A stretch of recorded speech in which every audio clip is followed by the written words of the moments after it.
Hi, I am Monster Baby and welcome to our first commentary video of Druids of the Beast. This video will show you how we managed to kill Blackwing Descent using 10 Druids. Okay, 10 crazy Druids, Blackwing Descent, here we go. As you can see, we are about halfway in the fight of Magmaw. The reason for this is that I've been editing in the video from start to finish. In our guild, which is only Druids of course, for those who wonder, we usually use 3 Moonkins in the midfield to control the ads. That is also one of our advantages, is that we can control the ads very well using Typhoon. Usually that is not needed, since the ads almost die instantly when the Moonkins blow them up using their mushrooms. However, in this specific kill, it is not that smooth, since it was one of the first kills that we ever did with this guild.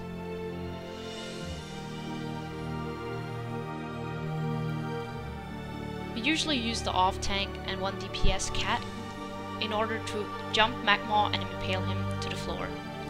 However, it's not always the case that we have a feral DPS in the raid, so we usually use either a Boonkin or a Resto in order to jump on Magmaw.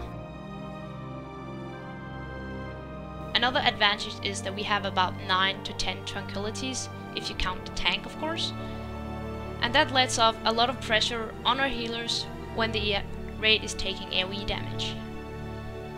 Then we can simply just let someone else do a tranquility and it's all fine.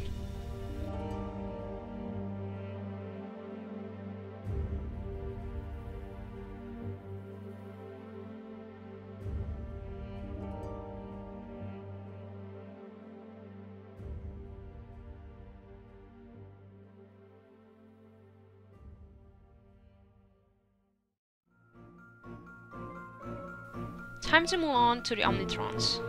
This fight is really easy, even with 10 Druids. There's not much difference from a Druid raid here to an all-class raid.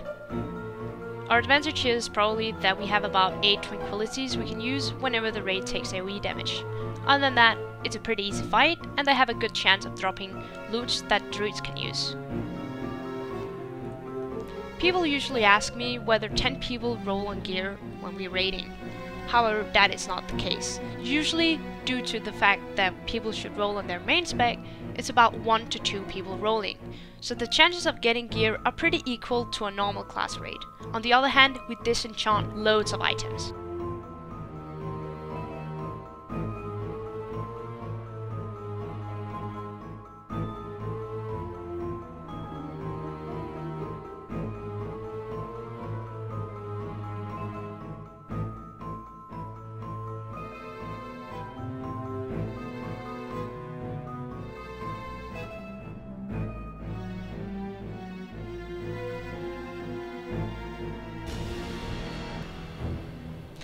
Okay, that just happened.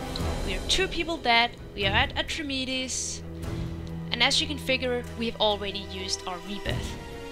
We can only use rebirth once per boss fight. It is not like the old days where we could use 10 combat rests in Cataclysm. Sometimes we could even get to use more combat rests than 10 in case the fight lasted a really long time. This is probably one of my personal favorite boss fights. Everyone can go to cat form, and it's extremely funny to sit and look around all these kittens running in different directions. This is also a great advantage. Since everyone can use sprint when they get chased by the fire, it leaves us with a lot of extra gongs that we can use on the simming flames. That is really handy for us, because we lack DPS a lot. Obviously, we do not have the same buffs as other classes, which makes our overall DPS a bit lower. Also, we are not really overgeared, at least at not this point. And with 2 people dead, it's really nice to have these extra gongs that we can use in order to interrupt the fire.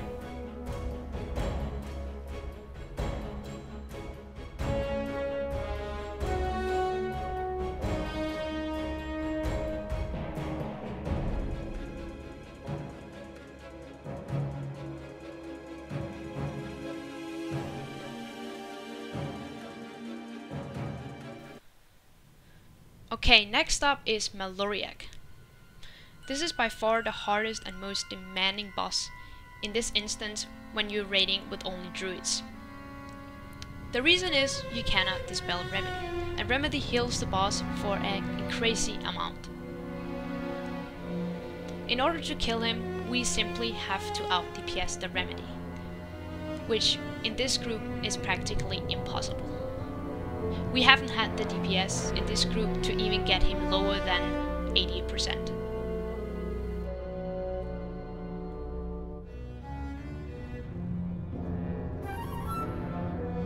Sometimes we have brought in a hunter or a mage in order to dispel the Remedy. This is cheating, but it has also led us to a lot of discussion and questioning whether it would even be possible to clear this instance with only druids or not. But with our current raiding team, which is not what we see on the video, we actually do have enough DPS to get him down.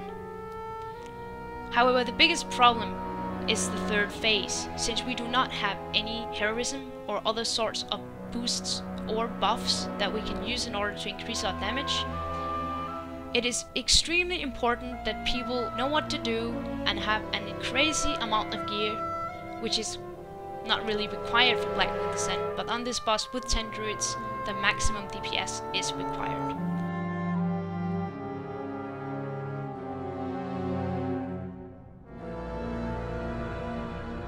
That also concludes in that we have to leave out some people in the guild to wait with this boss fight until they have better gear. We basically need the best players to be online for this boss fight, unfortunately.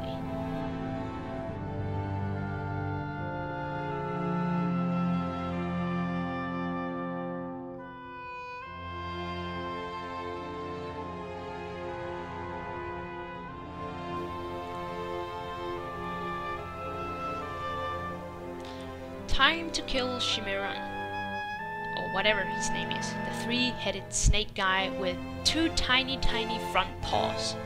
Looks a bit silly.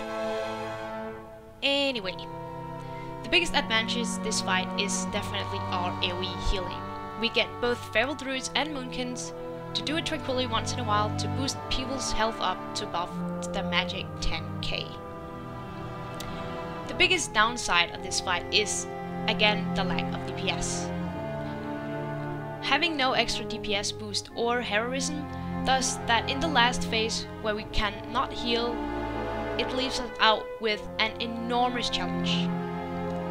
He has however not been even close to being as hard as Maloriac, but we usually take up a few tries on this boss anyway. In this raid and in this video, we failed to get him down. Unfortunately, I have not been able to record up a new video, so you have to leave it at that. Yay! We are at the last boss, Nefarian and Onyxia. We usually start this fight out with having 10 people all going into cat form and jump. This is to take decreased cat damage. And I'm just talking randomly because I haven't made a script for this at all. Anyway, we usually do this fight having 10 moonkins. Yeah, you heard me, 10 moonkins in the midfield. No, we have one moonkin in the midfield assisted by one resto druid, and they take care of the ads. That's also an advantage here, that everyone can root in case there are some ads going loose. But the moonkin in the midfield tries to catch all the ads and get them to die or despawn at the same location. Then it's a bit easier for the off tank, as we see in this video, to pick the ads up. Other than that, Onyxia goes down pretty fast.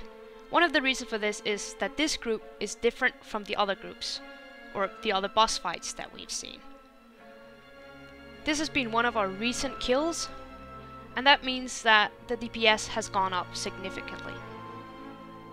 Not only have people gotten a lot better gear, but people have also gotten to know their rotations better and to function a lot better in raids. I can't really say much about phase 2. Everyone has interrupts, people can do freely innovates on each other and help a bit with the healing in case that's needed. And then maybe the fact that when I do commentary, it sounds like I'm reading loud from a children's book, but that's another story.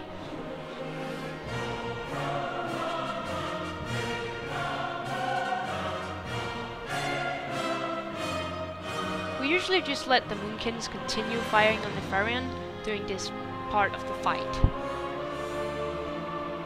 We don't mind that much with the damage we take after dealing 10% damage to Nefarian. Usually we just fix it with a Tranquility.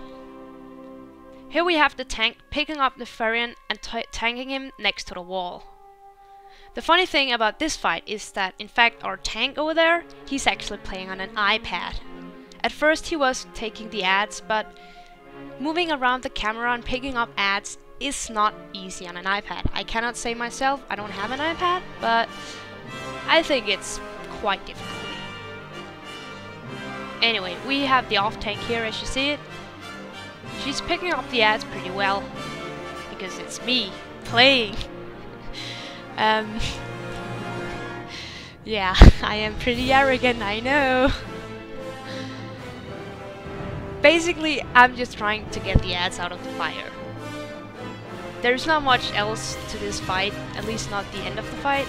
I'm picking up the ads, keep up the healing, and then wait until the boss dies.